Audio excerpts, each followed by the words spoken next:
Hey Byron, it's Bobby Lapierre from Terribly Fun Films. You know me. This is my video entry for your short form Asylum documentary. I wrote down the questions you had asked in your video so I know the sort of thing you're looking for. I'm going to go down the questions in order as they appeared in your video and answer them, and that'll probably spin off into tangents and stories. So without further ado, let's look at this. You asked, what do you like or dislike about the Asylum? What are your top 3 favorite things about them? I feel those questions are very similar, so those will get answered at one time. Favorite thing about them is how they consistently go for it. They will come up with a ridiculous concept or a silly name or something like that. Sharknado is clearly the most famous example of this for them. And then they know the kind of movie they're making and they go for it. Sharknado's a really funny film, but the drama in that movie works. You're invested in Finn and his family and his mission to rescue everybody in his family throughout the course of the film. You like the side characters surrounding him. When certain characters die, you feel bad, but it's still very goofy and very silly, and it's very much aware of that fact. So that allows him a lot of breathing room. And most Asylum movies are in that way. Not necessarily they're all tongue-in-cheek type. They're not. They have more serious movies. They have flat-out just comedies they have made, that sort of thing. But when looking at their filmography as a whole versus a production house like Still Night, who exclusively make movies, horror movies based on well-known things, werewolves, vampires, that kind of thing. There's a massive difference between the two. Still Night has one movie I like. It's their Mummy movie. And I believe I've seen every movie that production company has put out to date. Maybe not 1 or 2 of them, but definitely the vast majority of them. So if you're looking at something like Still Night, if you're looking at a production house like Still Night, who do monster movies, werewolves, vampires, mummies, things like that, they do in fact pale in comparison to the Asylum films. And not just in terms of production look. Still Night, their only movie I like is their Mummy film, The Mummy Resurrected, which I will use as my example because I do enjoy that film. A lot of their location shots are clearly just CGI, with just a simple room set up to sort of be the foreground, green screen up, and everything else has been CGI'd into it. Whereas you look at the Asylum's Legion of the Dead, which is a mummy movie with Zach Galligan. It was filmed on location, probably in a national park or something like that. I don't specifically know where. And the sets they do have, like the tomb, the mummy, the first mummy in the movie, there are multiple mummies, was found in, at least makes sense in context, and it's not used, it's not CGI created. And I think that difference shows they're not relying on CGI to get things they can do practically, whereas Still Night, even in movies I like by them, are, and one looks way cheaper than the other because of it. More importantly than just that, though, every Still Night monster movie I've seen takes itself very seriously. There might be 1 or 2 moments of levity, but at its core, it's very serious monster movies on a low budget. Their Dracula film, Dracula Reborn, was it? There were several Dracula movies released all around the same time, so I don't quite remember which one that was. It's such a tedious, boring film because everything about it is stone-faced, serious. Contrast that with any one of the vampire movies the Asylum's made. Way the Vampire, Dracula's Curse, several others. I recently reviewed Dracula's Curse, so I'll use that as my example.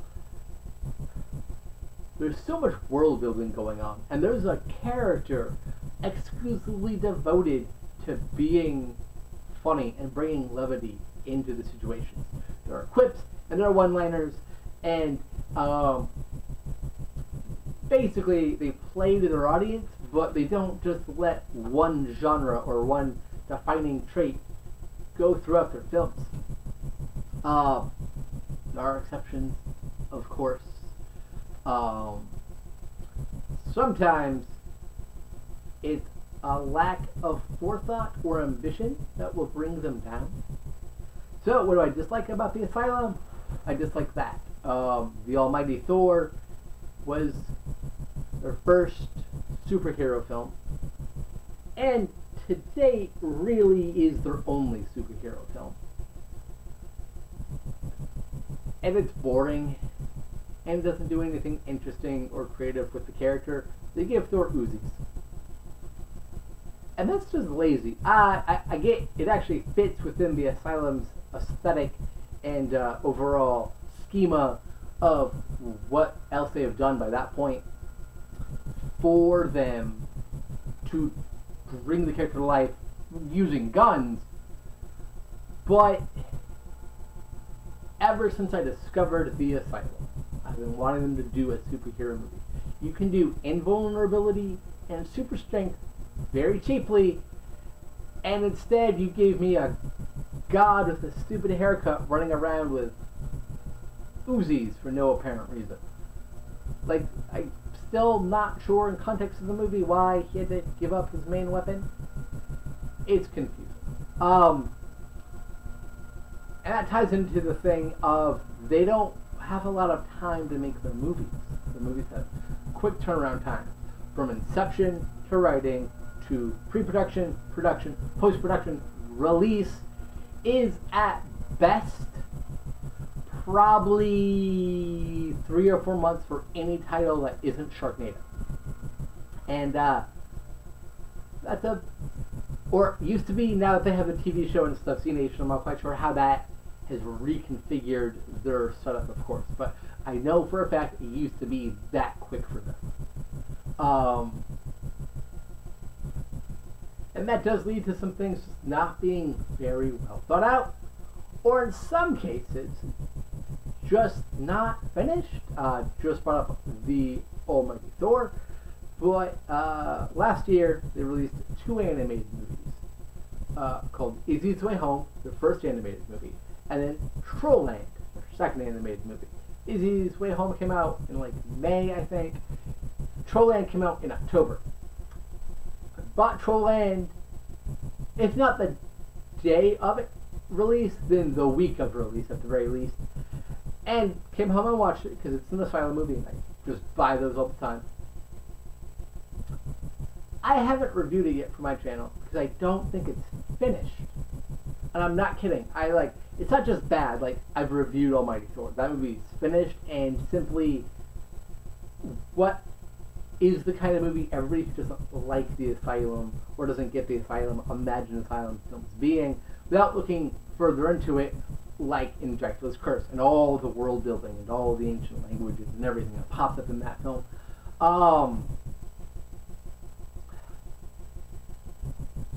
I genuinely cannot tell you if that movie is finished, because it is so sloppy.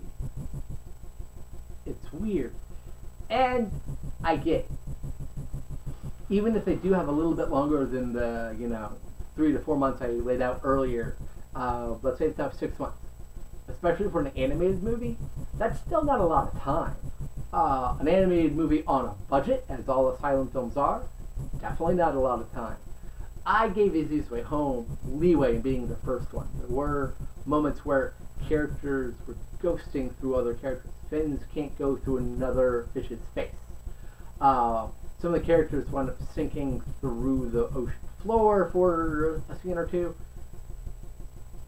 But given it was not the first one, given the quickness of production that is on all Asylum films. I was okay with that. But in Trollland, the scenes aren't changing properly. There's a sequence where our main human character is talking to our main troll character. And the camera just does the very simple medium wide setup shot, and then we cut between two characters talking like this. But when we cut to the character, well, they show up on screen, it takes a second or two for the background to filter through and change to what it should be within the new shot. So I guess the thing I dislike most about them is how rushed it can feel sometimes. Does that make sense? I know that was kind of a mini review of those two films in order to get to that point. I'm not sure if that's what you're looking for, but we'll see. That one of their best things is how no two mockbusters are the same. As I mentioned already, my favorite film of theirs is Sleeping Beauty. And it's a straight-up adaptation of the tale. It actually keeps in the 100-year-long gap between the princess and her entire kingdom going to sleep, and the prince finding her and stuff. So it's actually a very traditional, very accurate, not 100%, they changed some things, add some things, you get the idea, but it's a very traditional version of that story. The Asylum Hansel and Gretel, which was a tie-in to the underrated film Hansel and Gretel Witch Hunters, is a modern-day, torture-oriented horror film that's really kick-ass. Their Journey to the Center of the Earth, as I was just discussing, is a scientific, more grounded-based film with dinosaurs. Their Sherlock Holmes, as I discussed, has robotic dinosaurs and an Iron Man suit.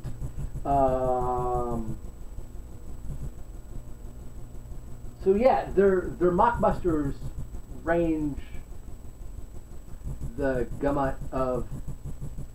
gamut of straight up adaptations to reinterpretations to changing everything but the names to making choices that are head-scratchingly intriguing but still sort of work. Their Grim Snow White is set in a traditional fairy tale fantasy time period and land, but there are no dwarves, there are elves, and the main crux of the story involves a life-giving space rock. That probably shouldn't work, but I do really enjoy that movie. So that covers my top thing I like about them and what I dislike about them. My other favorite things about them is they're pretty damn loyal. They use people consistently throughout their filmography. Early in their career, Lee Scott made a ton of films for them. He then left them to go and make his own production company, and he's still making movies and directing TV shows. Now they do a lot of films with Jared Cohen, James Coleman Brezick. They reuse a lot of actors who they, have a working relationship with because they know the kind of movie that's being made. They get it. I appreciate loyalty, and I appreciate that they are, in fact, loyal, and that's really fun. Finally, I would say my third favorite thing about them is their response to the criticisms / their reaction to real-world news. That sounds like a weird thing, but as a small independent company, they reach out to their fans and stuff fairly well. They're very good about keeping in contact with us.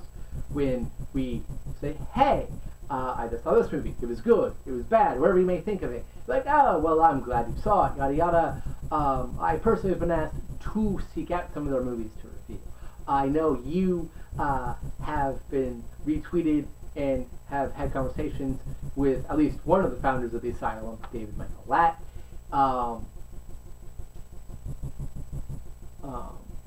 And in keeping up with them and going to their site, seeing the news and stuff, they recently ran an article from, I want to say Australia, I don't quite remember in which a tornado picked up a shark and it fell inland. So it picked it up from the ocean and moved it inward. So it was a real life Sharknado. And they're very much aware of the kind of movies they're making. They get what the fans want from their films. That doesn't always mean the films themselves will work out 100% of the time, but they get it and they try their best. And as people working in that company, they reflect that very well. The reaction was, life imitates the Asylum or something like that, which, yeah, that's hilariously awesome. There have been other reported cases of similar things happening, and they've done that as well. When their reaction to being sued over one of their films, it's now titled Lord of the Elves. I believe the other alternate title is Clash of the Elves, Clash of the Empires, something like that. Its original title was Age of the Hobbits, and it is a mockbuster of one of the Hobbit films. I don't quite remember which one. And they got sued to change the name because Hobbit is a copyrighted name within the works of J.R.R. Tolkien. The rebuttal to this was to lay claim that the remains of these very short people found in, I want to say, the Philippines. I really should have done some research before doing this video, but don't quote me on the Philippines, but you know, scientists found the remains of a civilization of short people. They have a scientific name, but within the scientific community, they are affectionately referred to as just hobbits. And that's just what they're known as in terms of that kind of thing. And that was their argument going into the court case. They lost that particular court case because hobbit is still a copyrighted word. But I like that they're not just doing this to make a quick buck. I mean, of course they are. It's called Transmorphers because Transformers is coming out. But outside of that name, the movies are vastly different. Age of the Hobbits is nothing like the three Peter Jackson Hobbit films. Nothing at all. American warships, also known as American battleships, was their tie-in to the movie Battleship, which was a notorious action flop a few summers ago. Their movie's better. It's a bit boring at times, sure, but it's the better film between those two. So I love the reaction to things that happen to them because they do know the kind of movies they are. And when thinking of a title and how to tie it into things and the stories, they're not just doing it to tie it in to a big franchise coming out. There's a reason behind the titles. There's a reason that their ridiculousness is so much fun, and that is very obvious when you interact with the people who work there and that kind of thing.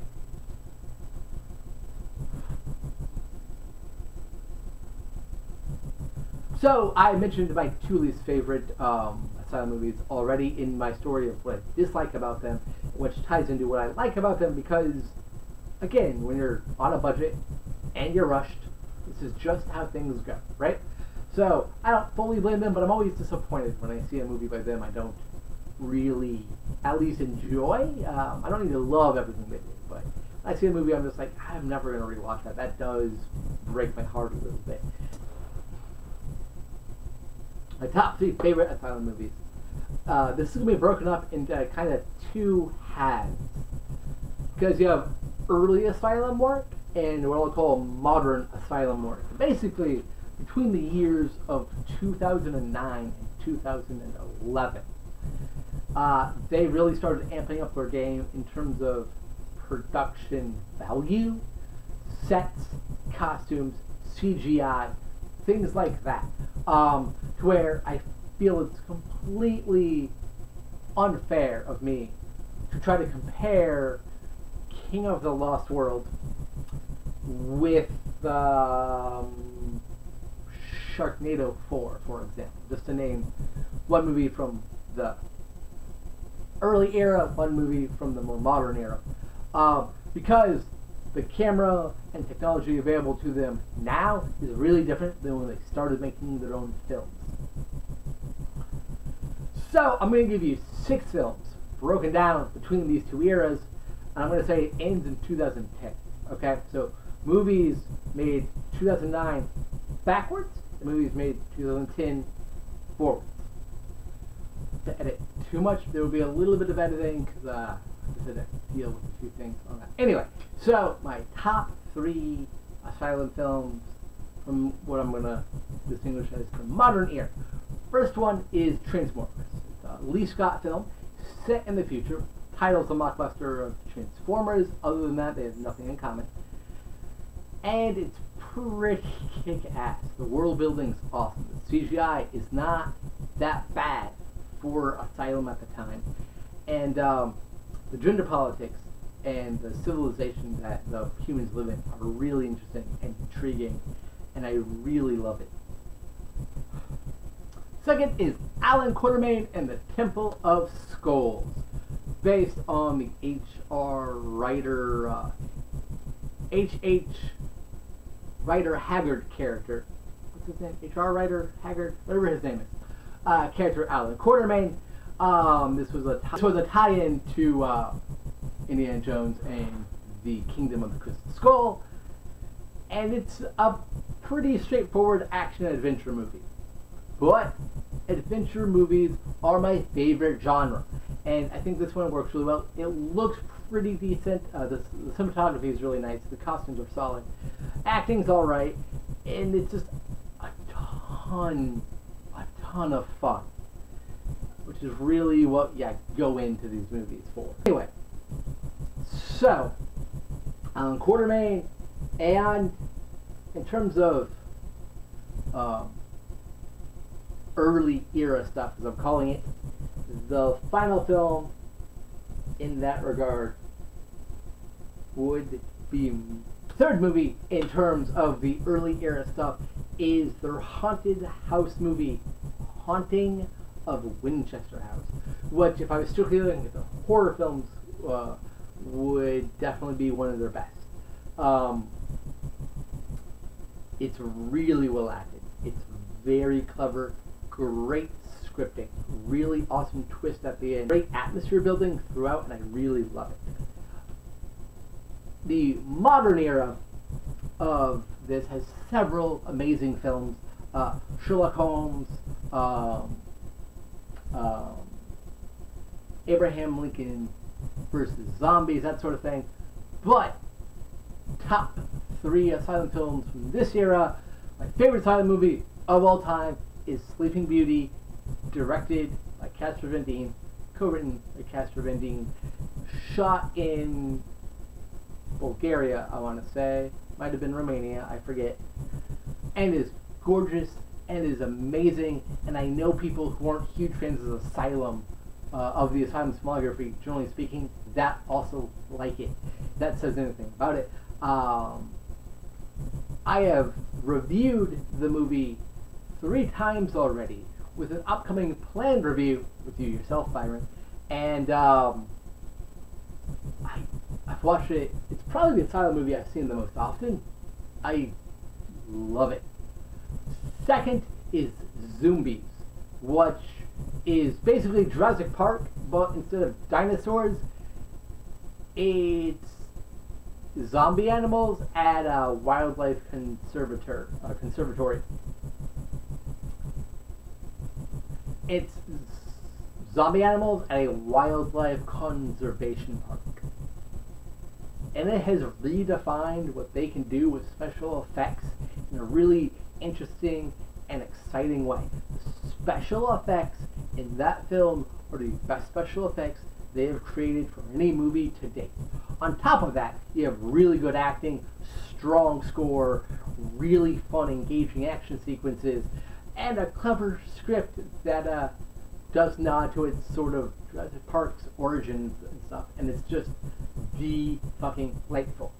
Third is the movie Ghost Hunters. Ghost Hunters is a sort of steampunk-infused horror film about a man searching for the souls of his murdered wife and daughter. And it's intense as fuck. Amazing, amazing costumes. Real great lighting. Real creepy set design. Just fantastic all the way around. How did you discover the Asylum?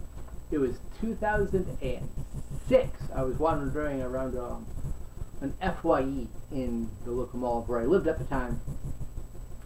Was looking through their used movies and saw something that said War of the Worlds. There have been several adaptations of that book in both play, radio drama, very famously I should add, movie and TV show formats. So when I first saw it, I didn't think anything of it. I thought it was just one of those versions I hadn't seen before, not realizing it was a newer movie. I clearly knew it was not the Spielberg Tom Cruise film, but I just presumed it was like this one from like 1978 or whatever.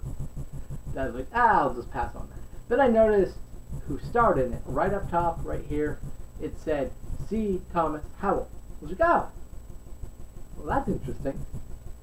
So then I looked at it even closer and saw that it was only from a year ago, came out in 2005, was the first Asylum mockbuster, although they do prefer the term tie-in.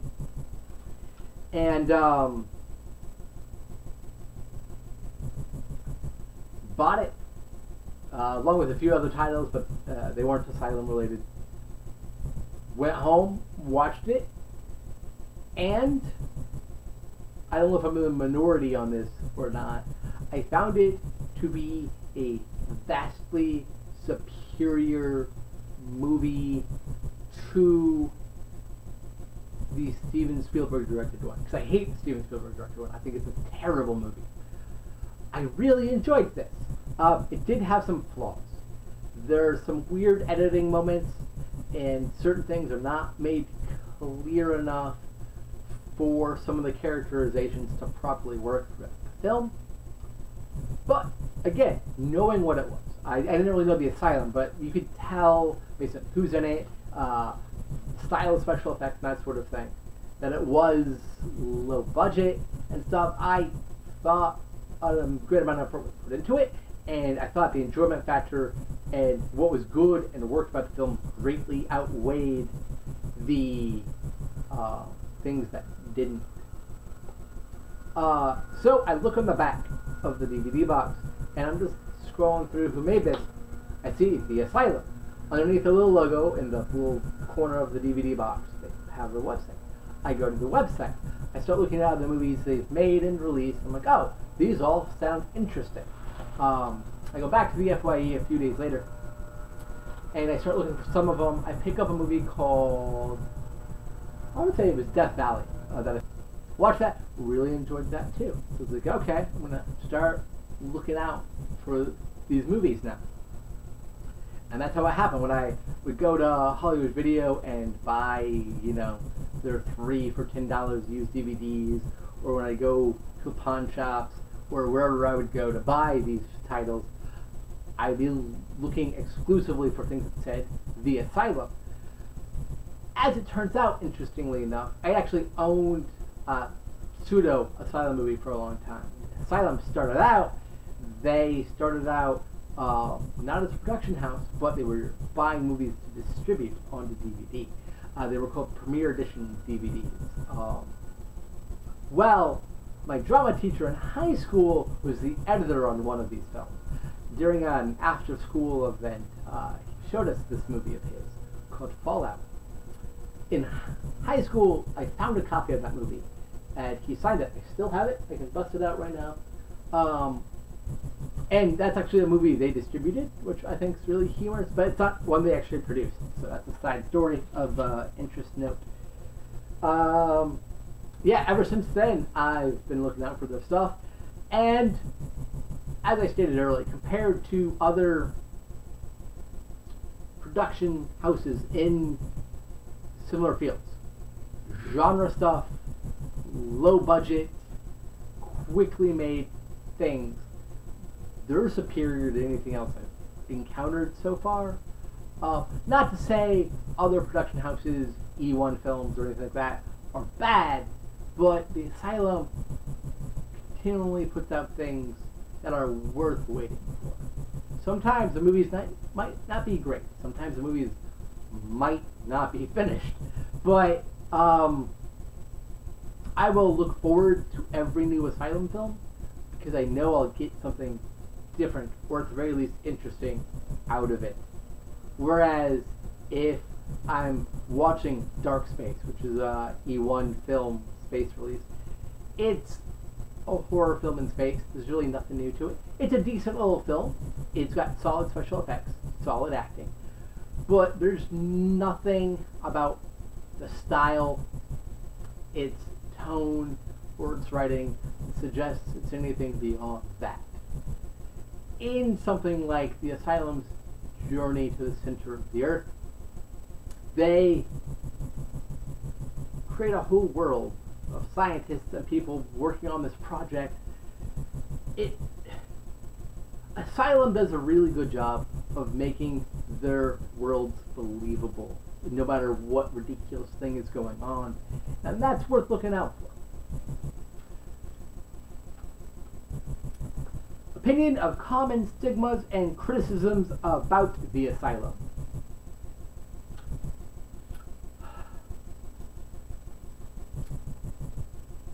If some people watch the Asylum films and don't like them, they find them boring, or they think the action is poorly edited, or something like that, that's fine.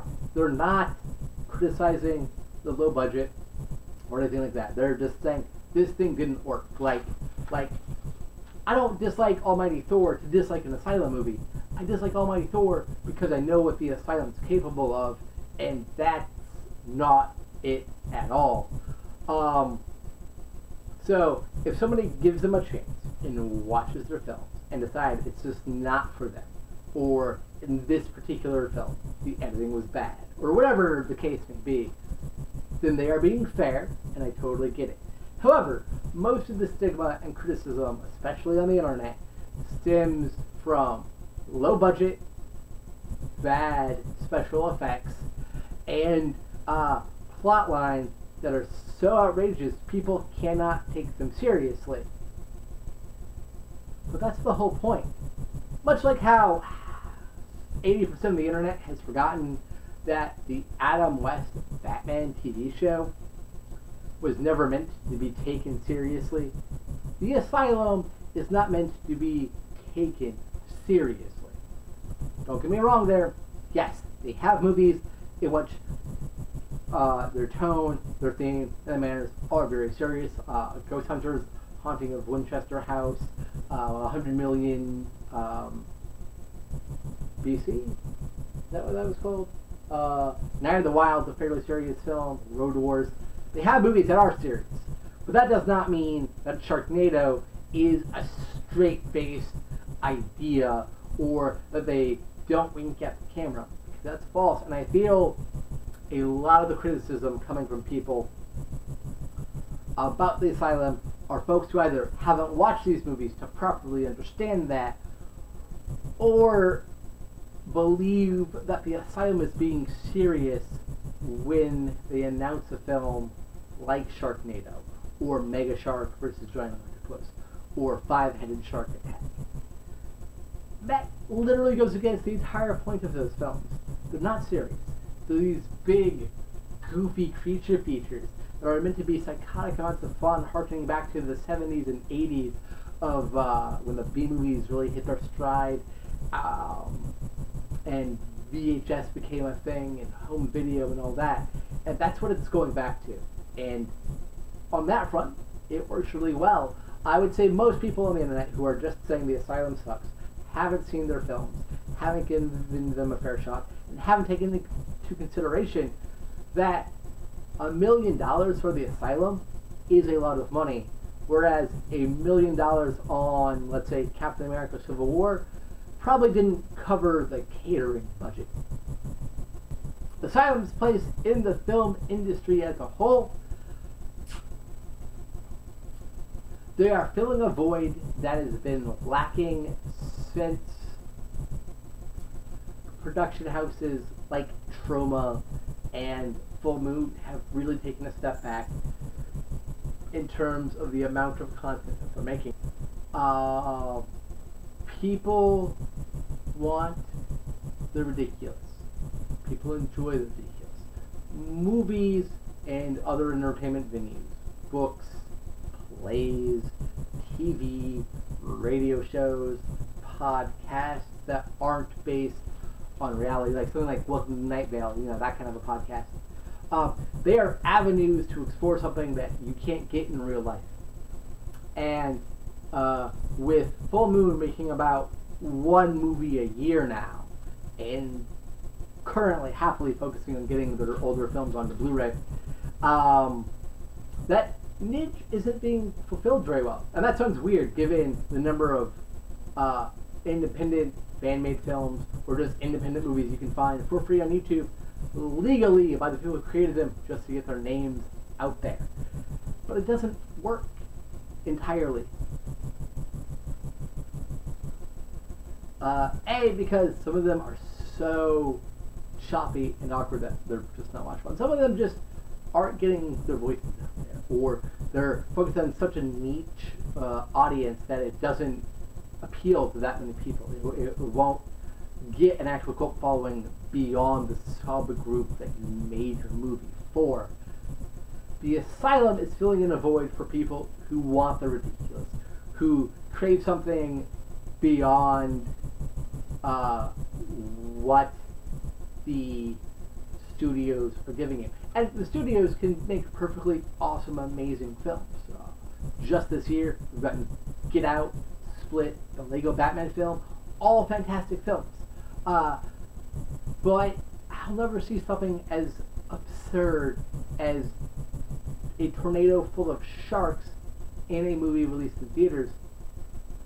And if I'm not getting something that absurd, why are we making movies? I don't get it.